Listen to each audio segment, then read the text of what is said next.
to know, we have multiplication, product. Does product have to be a fraction? No. A product means what? Tyler?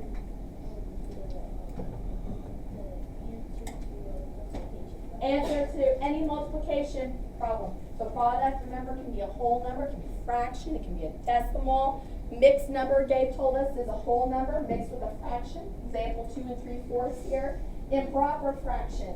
And we just said earlier, improper is improper because the numerator is larger than the denominator. That's right, the numerator is larger than the denominator. You can't have it, it's not proper. How do you find the product of mixed numbers? Think about this question during the lesson. A clothing factory has 2 machines that make jackets. The machines operate for 7½ hours each day. How many jackets can each machine make in one day? Let's find out. So first of all, we have 2 machines here. Each one operates for 7½ hours, and we know how many machine A makes in 1 hour and how many machine B makes in 1 hour. So how would we solve this? Before we go on, and they're going to tell us how, I would like to know what type of problem will we set up to figure this out? Ethan? Machine B, like you do 3 times 3 plus 1. Oh, I just want to know, what's our problem going to be? It's going to be 2 3/4 times 3 1/3. Now, we want to find out how many jackets each machine can make. So I'm not going to multiply the jackets from machine A and machine B together. What am I going to do, Hope? 2 times 7½. Good. I'm going to take 2 3/4, Ethan, because that's how many jackets a machine A makes in 1 hour. And I'm going to take it times, what did it say, 7½ hours. And I'm going to take machine B's number and multiply it by 7½ hours.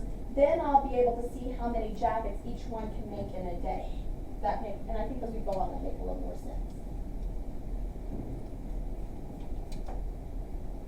Use multiplication to find how many jackets each machine can make in a day.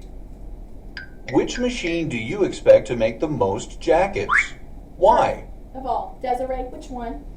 I would think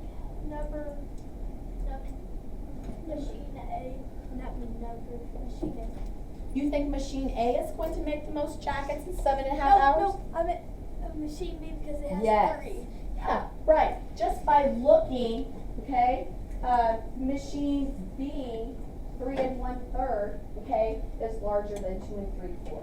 So we have a feeling that we know machine B is going to make more. Machine B will make the most jackets because it makes the greatest number of jackets in 1 hour. Remember your answer to compare it with the solution at the end of the problem. Let's find the number of jackets per day made by machine A. Estimate first. 7½ times 2 3/4 is about the same as 8 times 3. So, machine A should make about 24 jackets a day. Okay, let's take a look at this, what they're telling us. And your book does. It asks sometimes for you to estimate first. And the reason they want you to estimate first is so that when you get your final answer, you'll be able to know, is this reasonable or is this not reasonable? Because if it's not, I probably made a mistake and need to go back, okay? But think about this, 7½ this is their estimating part right here, estimating. 7½ is very close to 8, okay? You're rounding either up or down to your nearest whole number. If it's a half or more, round up. If it's less than a half, round down, okay? So 7½ that's about 8. And 2 3/4, well, 2 2/4, 2/4 is a half, right?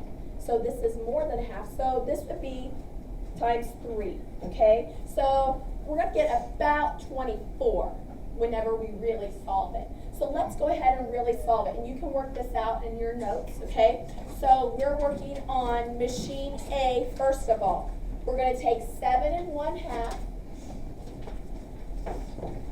times 2 3/4.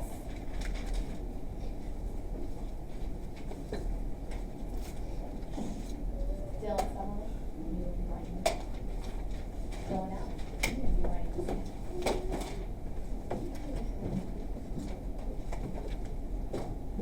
All right.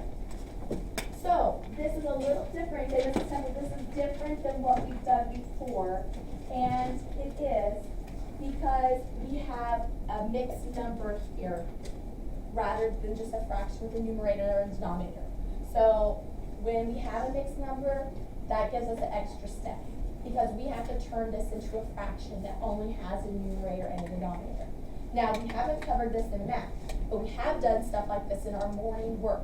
So, does anybody remember how do we take something like 7 1/2 and change it into an improper fraction where we have a numerator and a denominator? Devin? You take 2 the denominator times the whole number. Yes, I like to draw arrows. I'm going to take this times this, my denominator times my whole number, and then I like to draw an arrow here. What do I do here, Devin? And then add. So, I take 2 times 7, which is 14. Now, plus my numerator, which is 1, and that gives me 15. What about my denominator? Stays the same. Stays the same. It was a 2, so it's going to stay a 2. 15 over 2. Sorry, I'm coming down here for space. 15 over 2 times. I do the exact same thing here. Take my denominator times the whole number. I always like to draw arrows, put a multiplication sign there and a plus sign there. 4 times 2 is, 8. that's okay. 4 times 2 is 8, plus 3 is 11 over, my denominator stays the same, 4.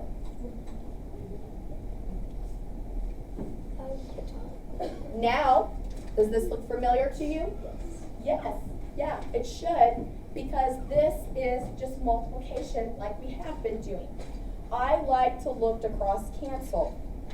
I know some of you like to wait till the end, but in looking to see if I can cross cancel, can I cross cancel anything here?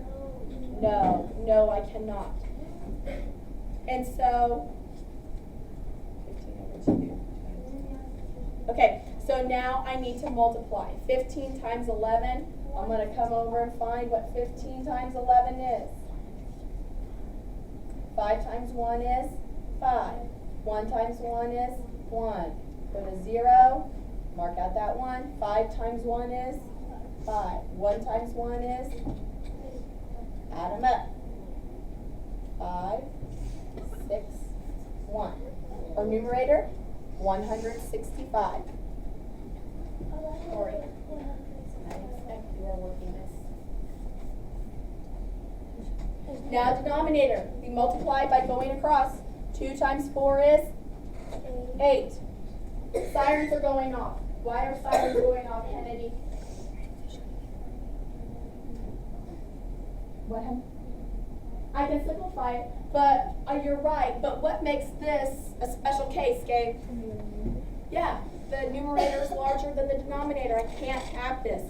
This fraction bar really means divide. This is really saying 165 divided by 8. So I have to figure out how many whole times does 8 go into 165. I don't know. I'm going to come over here and find out by dividing. I got 20. Okay. 8 goes into 16. 2 whole times 2. Minus 16 equals 0. Bring down to 5. 8 goes into 5. 0 times. Minus 0 equals 5. My remainder is 5. And so it goes in there 20 whole times. That's my whole number. 5 is left over. That's my numerator. Denominator stays the same.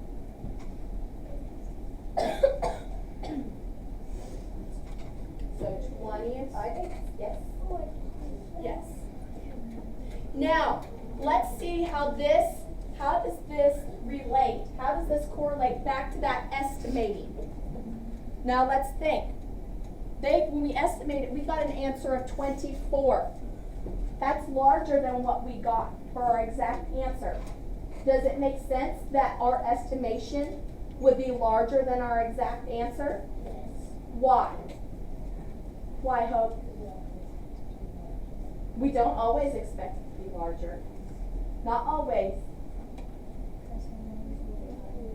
Some numbers will be higher. When we estimated, we rounded up. Yeah. So we used larger numbers than what we actually had. So doesn't it make sense that when we would multiply, when we estimated, we're going to get a larger answer than what we would get if we actually used the numbers that they gave us. Okay? So I'm going to skip through this part to the part where they actually multiply it out. Find the product and simplify to find the number of jackets machine A produces in one day. So you can see they took those mixed numbers, they changed them into the exact same improper fractions that we have. They multiplied and got 165 over 8. It's an improper fraction. Machine A makes 20 and 5/8 jackets per day. That's what we got, didn't we? Let's find the number of jackets per day made by machine B. Now, Estimate first. I'm going to go 7 1/2 times 3 1/3 is about the same as 8 times 3. So, machine B should make about 24 jackets a day. Now this is something, guys, that your book actually has you write it out, but I don't. I just kind of think to myself before I start. Okay, 7 1/2, that's close to 8. 3 1/3, that's close to 3. 8 times 3 is 24. So I should get something kind of close to 24. But your book actually has it, they want you to actually multiply it all out. Put your estimates all out and multiply. I think this is something that honestly, naturally, when you do math work, it's something that you kind of think about in your head. I mean, I think about it, but do I usually write it all out? Like, here's my estimation. Now I'm going to find the exact answer. No. Even when I do stuff like that's not with fractions, but say just numbers, like in my checkbook or something like that, when I'm adding, I might kind of think in my head, okay, I know it should be about like this. But I don't actually write out my estimation and figure it out, and then find the exact answer, okay? So, anyway, again, they're telling us we should have something close to 24. I'm going to skip through this. Find the product and simplify to find the number of jackets machine B produces in a day. And so when they got their two improper fractions and multiplied, they got 25 over 1, the same thing as 25. So, machine A, 20 and 5/8 jackets. Machine B, 25 jackets. Machine B made more jackets, right? Which Desiree said it would. Okay? Because it had a larger number to start with. Alright? The estimate for machine B was closer to the exact answer. I'm going to go to the guided practice. Because I feel like we need to get more practice. I think the multiplication part of multiplying fractions is going to be what's difficult for any of you. I think it's just we need a little more practice on changing that mixed number into an improper fraction to get there. Okay? So I want you to put some theme in your notes. Okay?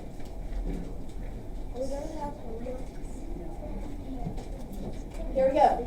Change mixed number, and I'm just using the number symbol, to improper fraction.